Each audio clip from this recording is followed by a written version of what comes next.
Assalamualaikum dan selamat datang. Pernah tak anda terfikir, ada satu peperangan senyap sedang berlaku sekarang ni? Bukan perang biasa, tapi perang untuk merampas aset kita yang paling bernilai, iaitu minda kita. Dan yang paling menakutkan, tanpa kita sedar, kita semua mungkin sedang tewas. Cuba kita renungkan soalan ni sekejap. Adakah gadget yang kita pegang setiap hari itu sebenarnya sedang melemahkan akal dalam kepala kita? Ini bukan soalan main-main tau. Jawapan dia mungkin akan buat kita terkejut dan ia sangat-sangat penting untuk masa depan cara kita berfikir. Allah Subhanahu Wa Taala sendiri dah muliakan kita, anak-anak Adam. Dan kemuliaan tu, kunci dia terletak pada akal kita. Inilah yang membezakan kita. Jadi bayangkan apa jadi bila anugerah terhebat ni diserang secara senyap, secara sistematik. Jom kita bongkar sama-sama. Okey, perang ni bukan guna peluru atau bom. Senjata dia jauh lebih canggih. Algoritma. Dan medan perangnya ada tiga. Tiga-tiga ni serang direct keupayaan kita untuk 1. Fokus. 2. Berfikir secara kritis. Dan 3. Mengawal diri sendiri. Jom kita mulakan dengan ancaman yang pertama.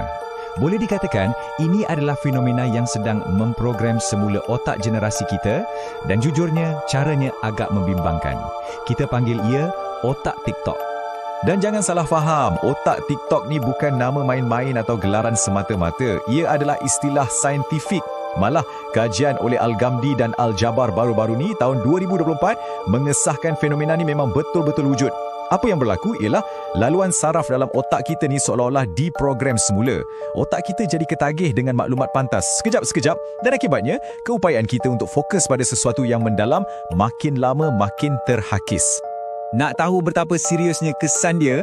Ada satu tinjauan oleh TikTok sendiri. Dapati separuh, 50% pengguna rasa stres kalau kena tengok video lebih dari 1 minit. Bayangkan tu, kesabaran kita untuk menumpukan perhatian dah jadi begitu singkat. Kat sinilah kita nampak satu pencanggahan yang sangat besar. Dunia digital hari ni, dia latih otak kita untuk nak semua benda sekarang, serta-merta.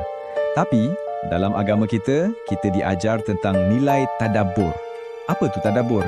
Merenung, berfikir secara mendalam. Nampak tak? Dua arah yang sangat berlawanan. Baiklah, kita beralih ke medan perang yang kedua. Yang ni lagi licik sebab ia gunakan senjata kimia dalam otak kita sendiri untuk lawan kita. Kita cakap pasal perangkap dopamin media sosial. Satu benda yang kita kena faham betul-betul, ini bukan 100% salah kita. Platform-platform media sosial ni ia memang sengaja direka untuk hack otak kita. Setiap like yang kita dapat, setiap share, setiap notifikasi yang muncul, semua tu ibarat suntikan dopamin kecil. Tujuannya untuk buat kita ketagih, untuk buat kita terus kembali. Dan akhirnya ia melemahkan kawalan diri kita. Dan ini bukan lagi cakap-cakap kosong ya. Ketua Pakar Bedah Amerika Syarikat sendiri, ini jawatan kesihatan tertinggi di sana, dah keluarkan amaran rasmi. Dia kata, penggunaan media sosial ni berkait rapat dengan krisis kesihatan mental yang besar dalam kalangan orang muda. Jadi, krisis ni memang nyata, diiktiraf dan kesannya sangat dahsyat. Subhanallah, ayat Al-Quran ni, bila kita baca balik dalam konteks hari ni, rasa macam ia bercakap terus pada kita kan? Tentang orang yang menjadikan hawa nafsunya sebagai Tuhan. Cuba fikirkan, bila kita rasa tak boleh tahan, mesti nak check phone, mesti nak scroll, bukankah kita sebenarnya dah jadi macam hamba kepada hawa nafsu kita sendiri? Hawa nafsu yang sentiasa dicucuk-cucuk oleh rekaan platform ni. Okey, ancaman yang ketiga. Yang ni mungkin yang paling licik sekali. Sebab apa? Sebab dia datang menyamar sebagai kawan baik kita, sebagai pembantu yang super hebat. Kita bercakap tentang kecerdasan buatan atau AI. Dalam dunia sains, benda ni dipanggil cognitive offloading. Senang cerita, kita pindahkan kerja berfikir kita kepada AI. Nampak macam bagus kan? Senang kerja. Tapi sebenarnya, ini satu pertukaran yang sangat berbahaya. Kita dapat kemudahan, tapi sebagai balasan, kita hilang keupayaan kita untuk berfikir. Macam otot lah. Kalau tak guna, lama-lama jadi lemah. Macam tu juga dengan otak kita. Setiap kali kita suruh AI fikir untuk kita, otot mental kita tu jadi makin kecut. Dan ini bukan teori saja tau, buktinya ada dalam data. Satu kajian baru-baru ni dapati ada kaitan yang sangat jelas.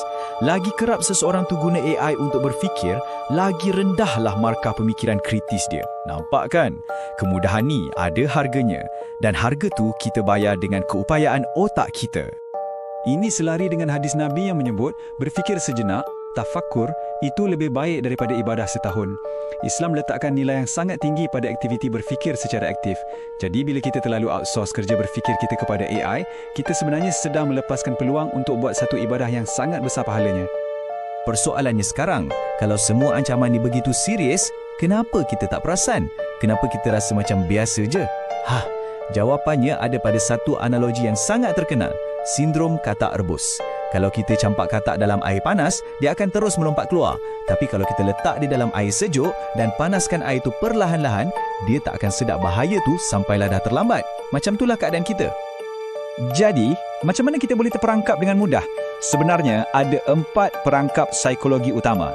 Pertama, semua ni berlaku sikit-sikit, perlahan-lahan, jadi kita tak perasan pun. Kedua, kita dah ketagih dengan dopamin dari media sosial tadi. Ketiga, jujurnya, kita tak pernah diajar pun cara nak lawan manipulasi digital ni. Dan keempat, alat-alat macam AI ni bagi kita rasa kita ni produktif, padahal ia cuma buat kita makin bergantung pada dia. Satu ilusi yang sangat meyakinkan. Okey, cukup bercakap pasal masalah. Saya tahu mesti dah rasa risau sikit kan? Tapi jangan bimbang. Sekarang kita akan tengok macam mana kita boleh lancarkan serangan balas. Ada satu penyelesaian yang sangat mantap, gabungan antara sains neuromodern dengan kebijaksanaan kerohanian Islam. Jadi macam mana kita nak lawan? Jom kita tengok perbandingan ni. Sebelah sini kita ada krisis digital yang kita bincangkan tadi. Perhatian makin pendek, ketagihan dopamin dan cognitive offloading. Sebelah sana pula kita ada penyelesaiannya yang kita panggil penyelesaian neuro-Quranik. Untuk setiap masalah tu ada jawapan yang spesifik. Ia bukan saja menyelesaikan, tapi ia mengubah krisis ni jadi satu peluang untuk jadi lebih baik. Jom kita tengok dengan lebih terperinci. Untuk masalah otak TikTok yang merosakkan tumpuan kita, penyelesaiannya ialah dengan latihan alfa dan theta untuk melatih fokus yang mendalam. Untuk masalah ketagihan dopamin media sosial, kita kena bina semula sistem ganjaran yang sihat dalam otak kita. Dan untuk melawan kebergantungan pada AI, kita perlu buat penglibatan neural aktif, yakni paksa otak kita bekerja semula. Nampak kan? Setiap satu masalah ada solusi yang tepat sasaran. Dan ini bukan sekadar cakap-cakap kosong, teknologinya sangat canggih. Bayangkan satu kaedah yang gunakan ulang kaji jarak berasaskan frekuensi yang boleh tingkatkan ingatan kita sampai 3 kali ganda, atau resonans Al-Quran multisensori yang boleh aktifkan 7 bahagian otak serentak. Ia macam kita bagi upgrade terus dekat hardware otak kita. Baiklah, kita dah sampai ke penghujungnya. Sekarang semuanya terpulang pada anda. Bola sekarang di kaki anda. Anda boleh pilih untuk terus biarkan minda kita ni dihaki secara senyap, atau anda boleh bangun dan ambil langkah pertama untuk mempertahankan anugerah yang paling berharga ini. Dan akhirnya, peringatan yang paling ampuh datangnya dari Allah Subhanahu Wa Taala sendiri. Allah tak akan ubah nasib sesuatu kaum sampailah mereka sendiri yang ubah apa yang ada dalam diri mereka. Maksudnya, kita ada kuasa untuk ubah keadaan minda kita. Kita boleh jadi lebih baik, tapi langkah pertama tu mesti datang dari kita. Jadi, saya nak tinggalkan anda dengan satu soalan terakhir untuk direnungkan. Minda anda, adakah ia akan menjadi aset anda yang terhebat? Atau ia akan menjadi liability anda yang terbesar? Dalam zaman digital ni, tak ada pilihan tengah. Minda kita boleh jadi senjata kita yang paling tajam atau kelemahan kita yang paling parah. Pilihan di tangan anda.